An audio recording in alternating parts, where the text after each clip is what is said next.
Serial, January 2025. We're going to look at the photos from last month, either that I took or edited. And we're immediately going to start with film. That's with a camera, which is the Rollei 35AF. It's a fixed lens, 35mm f2.8 camera. Autofocus, and which is new. It's one of those new film cameras that came out recently. It came out a few months ago. I've been trying it in the meantime. And here it's with a Kodak Color 200 film, not expired. And yeah, the first two pictures are in Geneva, in Switzerland. As you can see, the lens has some characteristics that are, it seems kind of a little bit not that sharp, but it looks pretty well nonetheless. The geometry looks good. The focus seems okay. I'm going to do a whole review, hopefully soon. I still have to do a few films about the Rollei 35AF camera, but I'm starting to enjoy it, really, to use it with more enjoyment. But when I do those films for really testing the camera to kind of get a good feel, like on those two next pictures, I try basically a little bit of everything. I'm not really trying to do an artistic project, but I don't even know if the film is going to be good, usually, because sometimes I mess up.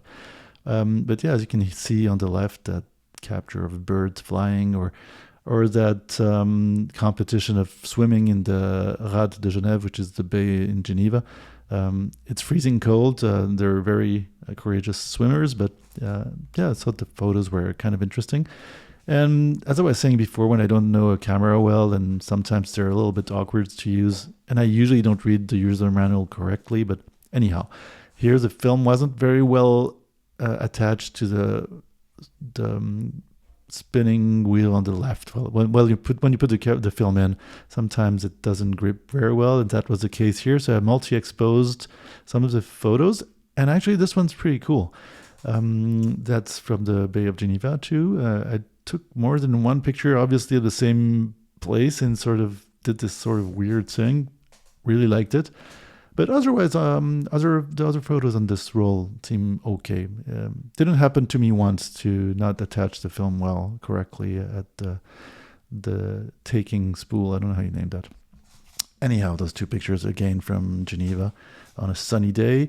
Here we're going to digital. That's with a camera which is a Leica M240, so it's a rangefinder camera, and on it I'm actually retesting. I'm trying to have good examples of the use of the Jupiter 8 Soviet era lens. It's a 50mm f2.0, which I've been using for years, but I wanted to get more into it and try to make a review for soon. And that's New Year's Eve, the bonfire in the west neighborhoods of Reykjavik, and it's actually a pretty good lens for that kind of things. It's not that open, but still good enough. And here, as you can see on those two next images, you've got plenty of detail. The bokeh is great. Even with a camera like the M240, which is not state of the art considering the times, it was when it came out, you get something interesting even with the fireworks. I don't know why. I don't think they're very interesting in general to take pictures of, but I always take pictures of them. And here I thought it was interesting because you have a good example on the corners. You see those dots, those high contrast dots of the fireworks, how they render with this lens. They're actually pretty aesthetically pleasing. They look like birds, kind of like birds on top or reversed birds on the bottom. The lens composition really suits well that kind of situation.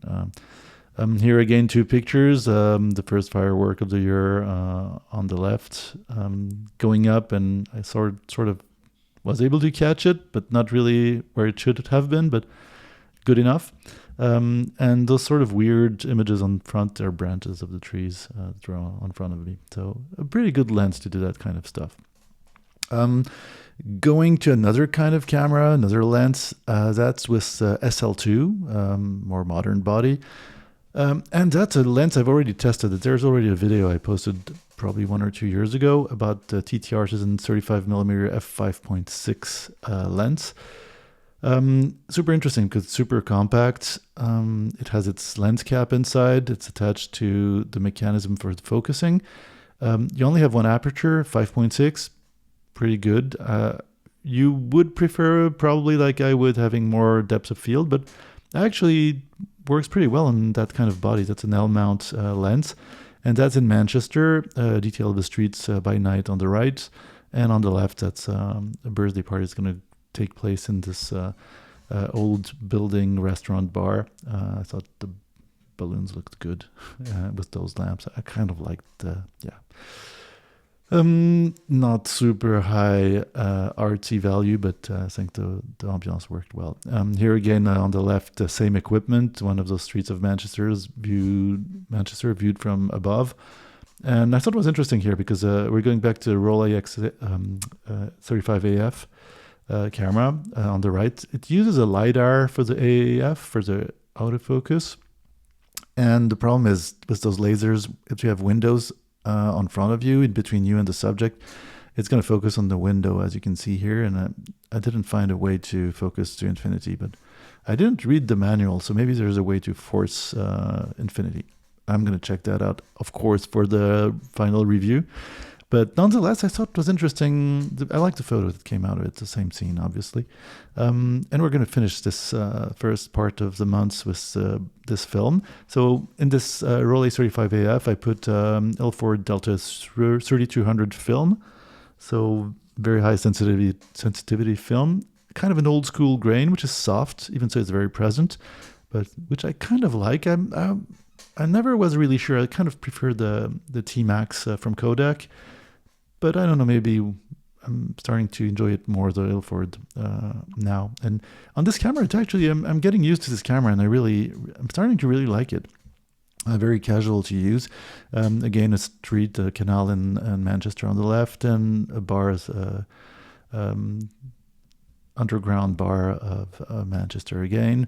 Here are two pictures I kind of messed up because this camera is also fully manual. I'll talk about it really extensively in this month's long testing video that will hopefully come out soon. But here I had long exposures and I sort of messed it up, but it's in another bar of Manchester.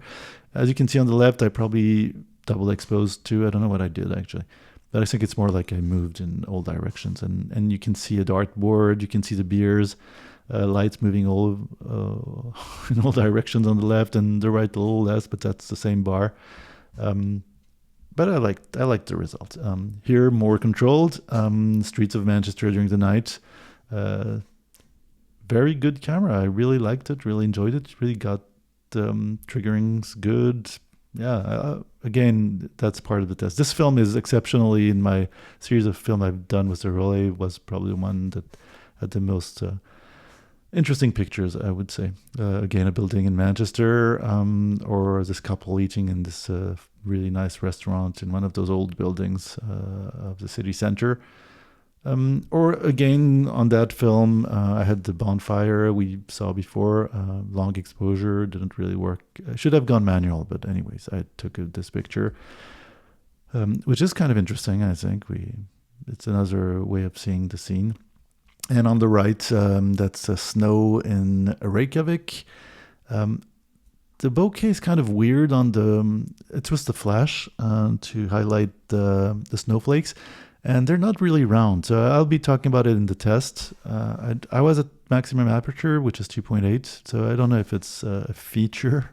Anywho, two more pictures for nightlife. Great camera. With this kind of film, very sensitive. On the left, that's Anna Luna. It's one of those famous DJs of Reykjavik. Really good music. In Kaffibaren, and on the right, that's one of the cocktail bars in also downtown Reykjavik. Works great. I'm in auto exposure mode here. Here we have two last pictures for this month. Same camera, same film. The picture on the left is a little bit squarer because it was the first picture on the film. Just reframed it, and that's in the old town of Geneva. Yeah, I think the lens, it gives a good idea of the lens, of how this lens work on this camera, and of the film. The combination is pretty good. And on the right, two runners on the again in Geneva, on those new neighborhoods of La Praille, Vernay, and they're running. We don't see the river, but on the left there's the Arve River that comes from the Mont Blanc, which will join a little further down the Rhone River that goes to the Mediterranean Sea. That was it for this month. The first part. Come back for the second part next week or the week after. And yeah, if you have questions, comments, suggestions, don't hesitate as usual. And hopefully that was entertaining. And catch you next time.